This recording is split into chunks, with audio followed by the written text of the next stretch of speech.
Every night I go to sleep, I ask myself why my family and friends decide to tell me lies, but I don't know. Is it to keep me safe? So in the morning when I wake, I can live to see another day. I bet they trick themselves to believe I can't handle the truth. Due to vulnerability, wonder if they see the stress it's been giving me. Cause I believe they should already trust in me, but they don't, and it sucks.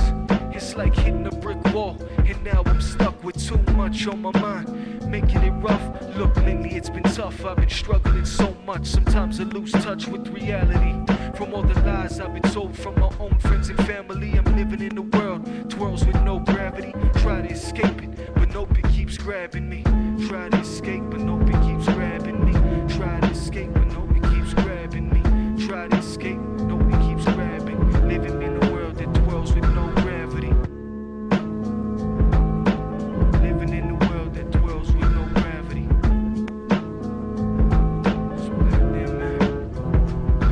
I contemplated suicide, plotted my demise, but then opened my eyes just to see and realize that my life wasn't over. It was meant for Jehovah. The Lord then told me, son, don't forget what I told you. Devil wanted you a rebel to make your heart colder. Fight the good fight of faith, always be my soldier. Yes, Lord, I know that's what I must obey. So every night and day I pray, this is what I say. Forgive me, Father God, for things done in the past. Forgive me, Father God, for always being last. Forgive me, Father God, cause I'm willing to change. I want you in my life so it'll never be the same. I'm the one you always testing, now I learned my lesson. Realized, open my eyes to count my blessings. And I keep pressing in, cause I'm willing to win. Ready as I ever been to give up a life of sin.